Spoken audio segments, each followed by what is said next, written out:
Hi, I'm Jen Bernstein. Over the past few months, we've sat down with candidates for this November's election on The Real Story to help you make an informed decision. We're replaying those interviews here on Fox 61 Plus between now and Election Day. We'll have even more interviews, though, with more candidates here on The Real Story. And you can watch Sunday mornings on air on fox61.com and on Fox 61 Plus. Well, thanks so much for staying with us on The Real Story. All of Connecticut's constitutional offices are on the ballot this November, and the treasurer's race is open-ended at this point. The treasurer is looked at as the chief fiscal officer for the state of Connecticut. Incumbent Democrat Sean Wooden announced that he would not run for re-election, leaving the field wide open on the Dem side. Attorney Eric Russell won the primary, and he's hoping to take home the win. On the Republican side, State Representative Harry Arora from Greenwich is the GOP-endorsed candidate. Arora is the founder of an investment firm, and he believes the state's finances are being mismanaged. We're highlighting the race. Republican candidate for treasurer, State Representative Harry Arora, joins us this morning. Good morning. Good morning, Jen, and thanks for having me. Of course, we're glad to have you on. So I read your opinion column in the Connecticut Post, where you were just talking about your platform and what you think needs to change. You say that our state's finances are in poor shape. Explain that to us. Well, Jen, there's a short-term surplus, which everybody's talking about. But if you look at our overall balance sheet or the debt which we owe, it has gone up from $65 billion 5 years ago to $100 billion. So anybody who says, hey, we are in great shape, well, if you owe $100 billion to other bondholders and unfunded liabilities, your finances you're in trouble. And that's what I've been pointing out. Just because there's a small surplus up front, that should not defocus us from the fact that we are big in debt. Yeah, actually, that was my next question here. Because, people hear we have a full rainy day fund, that our coffers are overflowing. Where have we gone wrong?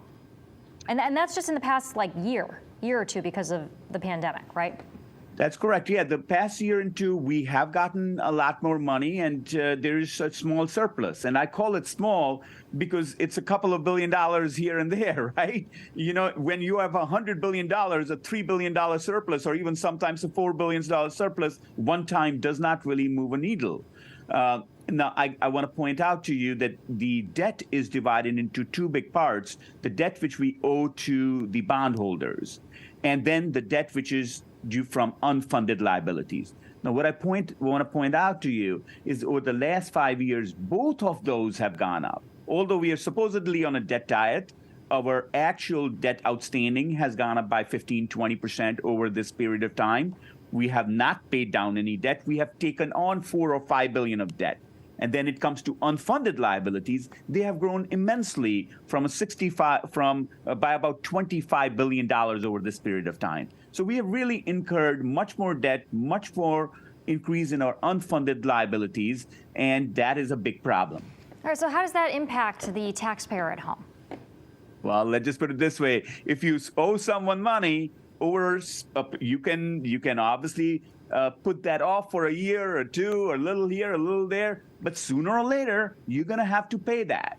And there is only one source of income the state of Connecticut has, which is the taxpayers. So taxpayers, beware that if we don't attend to this problem or get too complacent that, oh, well, we have a 1 year great windfall benefits, let's just focus on the big picture. I always say, well, it's important to be tactical of what's going on today, but it's also, as leaders, it's very important for us to focus on the big picture and say, well, how are things going overall? So in your position, if you became the next treasurer, what could you do to make an impact? What control does this office have over that? So there are two really major things which the state treasurer can do. Number one is really where the impact is very large, is the returns on our pension assets. So a major source of our unfunded liabilities is the fact that we don't have enough money in our pension fund. We need $85 billion to be fully funded. We have $45 billion. So $40 billion of underfunding exists. Now, obviously, everybody says that we did not save enough or contribute enough in the last 30 years, and that's part of the problem. But what is not really discussed much is that we did not earn enough on the assets which we had. And that's a really big problem, because if you look at the last decade, especially period ending December 21, because the last 6 months, obviously, we have had major market changes, volatility, the stock and bond markets in our country performed quite well. As a matter of fact, if you look at the last 5 years, an index portfolio would have performed 9% or so. This is an index of stocks and bonds, right? But our portfolio performed 3% points less. So when you really accumulate 3% points over that period of time, and you make 5.5% instead of 8.5%, you are behind by $5 to $10 billion. Now, this is billion with a B. Right. So what I really want to make sure is that our pension fund, our people's money, is managed for the maximum returns, to prioritize the returns, while at the same time investing in high-quality assets in a responsible way. Now, your opponent, that has not been done. Your opponent is focusing his platform around making socially responsible investments. Where do you stand on that? Absolutely. We are always going to responsibly invest. But the point is that we are going to invest to prioritize our returns, right? These are not as conflicting as someone would make it. What we want to make sure is invest in blue chip companies in the U.S., in a strong index, in strong investments in the U.S. and some abroad, but make sure that our asset allocation as well as manager selection reflects the best we can do. And really, we are not doing the best we can do, because as I said, that if you put an index fund, which requires no much discussion, 80-20 index or 75-25 index, we would have made billions of dollars more. So that's not a discussion here whether we're going to be socially responsible. We're going to be always socially responsible, whether it be pension investments, whether it be whatever we do as a state. I don't think that's the question. But what we will do is we'll do our job. That's what my opponent has not been talking about. How are we going to do our job? Do we understand what our investments look like? I have already spent inordinate amount of time going through all the public disclosures available to understand our portfolio. And I know that there is changes we can make immediately, which will have higher returns. And by the way, we also are spending too much investment fees. We're spending about $150 million a year, which is about $750 million over the last 5 years. And what do we have to show for it? I'm all for paying fee if you have something to show for it. What are you going to be doing the next 5 weeks to get your message out? Well, we are making sure we go out and let everyone know that the Treasurer's office can make a very strong difference in the finances of the state. The finances need help. It's also, the Treasurer's office can also do a good job in improving financial literacy and helping our citizens with tools and information and unbiased sources of information to help them manage their own finances. And so I want to basically make a major change in the way the Treasurer office is being run, by making it more efficient, more proactive, and most importantly, doing its job of focusing on managing our finances. State Representative Harry Arora, thank you very much for coming on The Real Story and explaining your platform. Thank you for having me, and look forward to being here again. Well, we are going to be actually sitting down with Harry Arora's opponent in the Treasurer's race, Democrat Eric Russell, in an upcoming episode of The Real Story. So tune in on Sundays at 10 a.m. for that conversation and to hear directly from other candidates before casting your ballot. If you want to watch these segments again, you can head to fox61.com, or you can download the Fox 61 News app. And of course, you can watch The Real Story every Sunday at 10 a.m. right here on Fox 61. Have a great morning.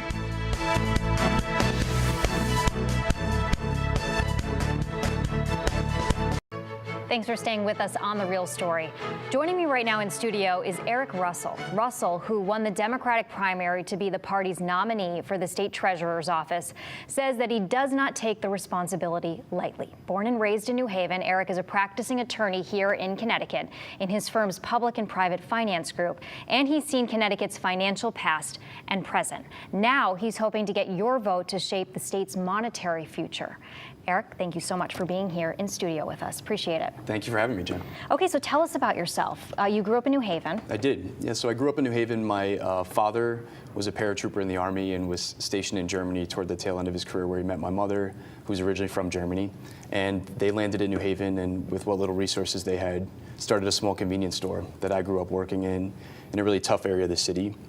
And that's really informed so much of what I've done since. I grew up with my parents really struggling to make ends meet, but working incredibly hard around neighbors who did the same thing, looking to provide better opportunities for themselves and their families. And that's really why I've had the opportunities. I've had my parents allowed me to be the first in my family to graduate from college and then law school. Yep. And since then, I've really been working to give back to the community that has given me so much. Yeah, why go into finance? So it didn't happen, it was a little bit more organic than that. I started in the legal field because I knew I wanted to do something to really help people. Okay. But I've always been interested in finance. I took tax courses in law school, and obviously starting in my family's small business, understand how important business and finance is to providing opportunity. Sure. And with the work that I do, it's really rewarding because it's ultimately about investing in the communities that we all live and work in. Now, you've never run for office before, correct? Correct. But you were involved in the party, Yes. in the Democratic Party. Yes. How long did you serve as you were the assistant? Yep, so I was the vice chair of the State Vice chair, Democratic yep. Party for about 3.5 years. I stepped down when I decided to run. Yep. Through that capacity, was involved in the Democratic National Committee and the Association of State Democratic Committees. But really, my involvement in politics stemmed from wanting to contribute in a real way. When I was in college, I had had my first real introduction to state politics when there was a bill up to abolish the death penalty in Connecticut. Oh yeah, I remember And that. I had a professor, Mike Lawler, who was very involved. He was a state rep at the time and invited me up. And I realized that this is where decisions were being made that had huge impacts on so many communities. Sure. And wanted to get involved in that process. And so was involved in my local DTC, was involved in some campaigns and volunteering, was in Governor Malloy's general counsel's office for a little while I was in law school.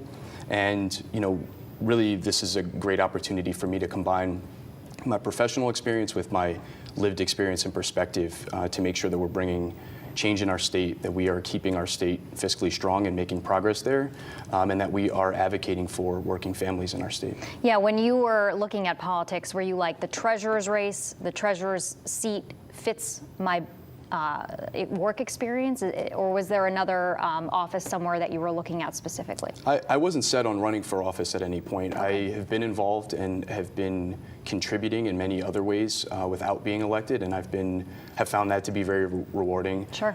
My professional career has been very rewarding as well. Again, representing municipalities and state agencies in the state of Connecticut in financing critical infrastructure, schools, housing, childcare facilities,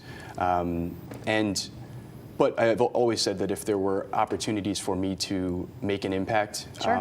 that I wouldn't shy away from that. And I certainly think that this is a role that takes really qualified candidates. It takes real experience, but it also takes the perspective of someone who knows what families in our state are really going through.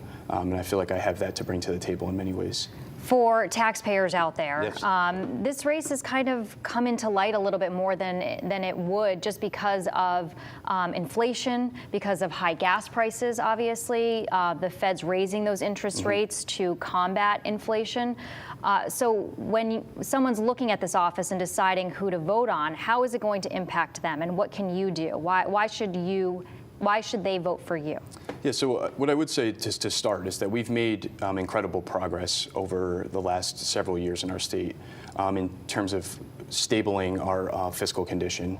And if you look at the last 4 years alone under the leadership of Governor Lamont, 4 balanced budgets, a full rainy day fund upwards of $3 billion, nearly $6 billion paid down of our unfunded pension liability, which is saving taxpayers north of $450 million annually, and a historic tax cut targeted at providing relief to working families in our state.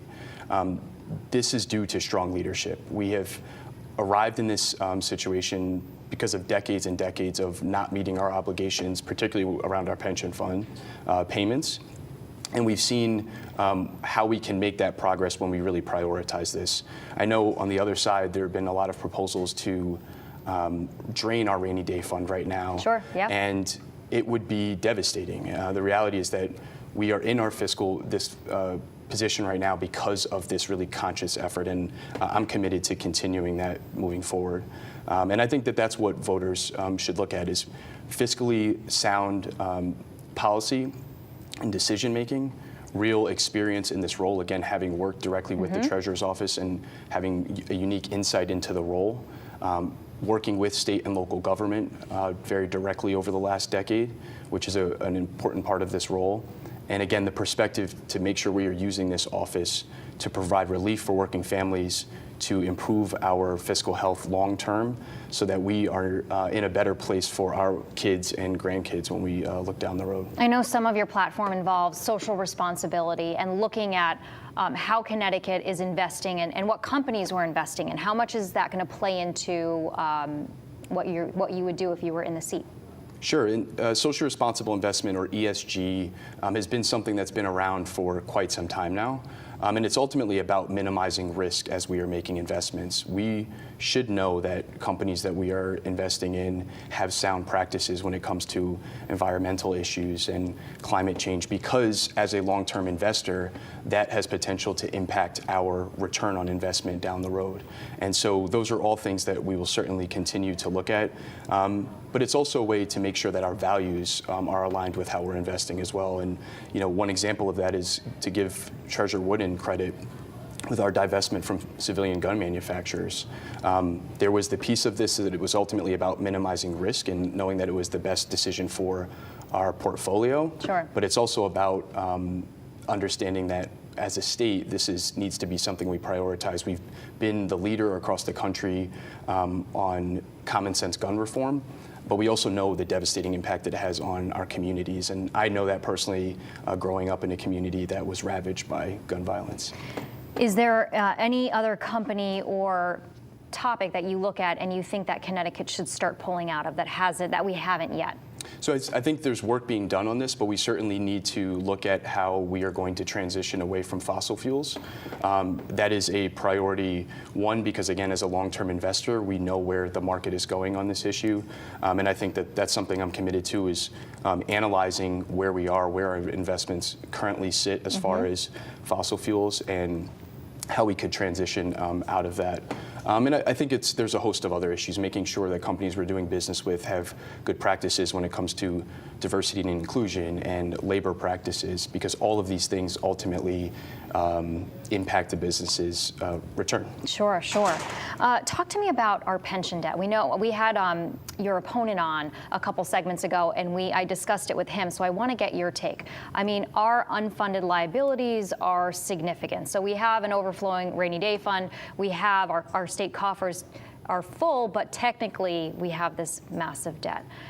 What role do you think the Treasurer's role could play in reducing that or helping reduce that? It's a critical role, I mean, for many reasons, but I think it's important for us to first understand how we've arrived here. Sure. There's been about 7 decades of us not meeting our commitment with respect to funding our pensions. And so it is not something that we're going to be able to resolve overnight.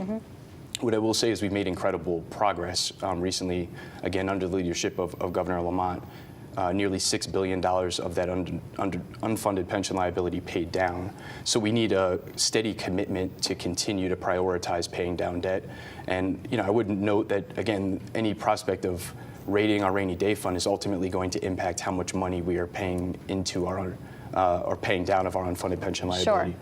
But there's also about maximizing our return on investment, so the assets that we have there, maximizing returns, reducing fees, making sure that we are efficient. And so these are all things that I am absolutely committed to make sure that we get to a place where our pensions are more fully funded. This is really the crux of our financial condition as a state. Sure. And there's been, again, strides to do this. Even if you look at the Teachers Retirement Fund and the restructuring that was done in 2019, we are in a place now where we have a much more direct path to fully funding our pensions all the way around. Than we did before. Correct. Talk to me about financial literacy, because it's something that you talk a lot about, and how I was being told, I was talking to my producer before, she was saying that she had read that your parents' store gave you kind of the passion to want to provide financial literacy to people. Explain that and explain how you could contribute to people in your role. What the Treasurer's Office can do to help with financial literacy. Yeah, I think financial literacy is so important. We talk a lot about education more generally, and frankly, financial literacy is something that everyone could utilize in their life, and I don't think that we have prioritized it enough. What I would like to do is to put together a working group and develop some curriculum so that we can partner with our local boards of education and implement financial literacy curriculum at an earlier age. So kids throughout school are learning how to manage their finances, knowing about interest, how to access capital and resources and make decisions as they're thinking about college and careers. And I think it would put a lot of people in a very different place as they move forward and make decisions heading into adulthood. My upbringing certainly had an impact, working in a small business, my parents knowing that every dollar mattered in terms of keeping the lights on and keeping our business open. And that's the perspective that I want to bring from a financial literacy standpoint, but also to this office, so that we are maximizing every taxpayer dollar to move our state forward. It is interesting. I mean, I'm thinking even when I was growing up here in Connecticut, I was never taught any financial literacy aside from my parents, but there weren't specific classes, and it's such a skill set that you need right away when you become an adult, even before. Certainly, and I think the other piece is there are a lot of communities where if you don't have parents that have that financial wherewithal to begin with, that there aren't a lot of avenues for you to get that. And so I think really promoting financial literacy, making it more available to everyone, so that we have just a more informed citizenry in the state as a whole. Sure, absolutely. Eric Russell, candidate for state treasurer. So good to have you in studio and to finally meet you. Thank you. So nice to be here. Thank you. All right, just a few segments ago, we did have Eric's GOP challenger on, State Representative Harry Aurora. You can find his interview on our website, on our app, and on streaming on Fox 61 Plus if you want to check that out. And beyond conversations with candidates, Fox 61 is the place to get your election coverage with just 23 days to go until you hit the polls and you cast your ballot. Now, if you're not planning on voting in person, the launch of an online portal to apply for an absentee ballot might seem inconvenient, but Republican lawmakers aren't too happy about it. They say it's ill-timed. Fox 61's political reporter Emma Wolforest has more on why. Emma. Jen, last week, the Secretary of the State's office launched a new web portal for Connecticut voters to request an absentee ballot online, but it's already receiving backlash. Legislative minority leaders say they have major concerns, claiming this will inject chaos into the election system just weeks before November 8th. While Connecticut does not have no excuse absentee ballot voting, the legislature did expand eligibility this past session to include those unable to go to their polling place due to sickness, a disability, or being out of town. And now those falling within the qualifications can apply for their absentee ballot via this online portal. But Republican legislators say this launch is ill-timed and sent this letter to the Secretary's office asking for a meeting or public hearing immediately. They say while they do support moving to an online system, they wish this was rolled out earlier. Their biggest concern is fraud. It's about access and security, and that's where I think that this system is really taking both things into account and making sure that everybody feels comfortable moving forward. We're going to be faced with reacting to it after the fact. I think it's going to mislead voters and disenfranchise them if they try to get them. State officials say absentee ballots can be requested up until the day before the election, but add it will take a few days to process those online applications, and ballots then need to be mailed to voters. So if voters are requesting an absentee ballot close to the election, the state recommends requesting one in person with a town clerk, but they didn't give any specific numbers or dates. No word yet if minority leadership will get their requested meeting. Jen. All right, Emma. Thank you very much. Appreciate it. Well, we are just a few weeks out from November 8th. For all of your up-to-date election coverage and the Fox 61 voter guide, you can head to fox61.com or download the Fox 61 News app. And you can find all of our past interviews with candidates and election officials on the Real Story page online and on the app. Or watch the Real Story right here on air on Fox 61 or streaming on Fox 61 Plus every Sunday at 10 a.m. Have a great morning.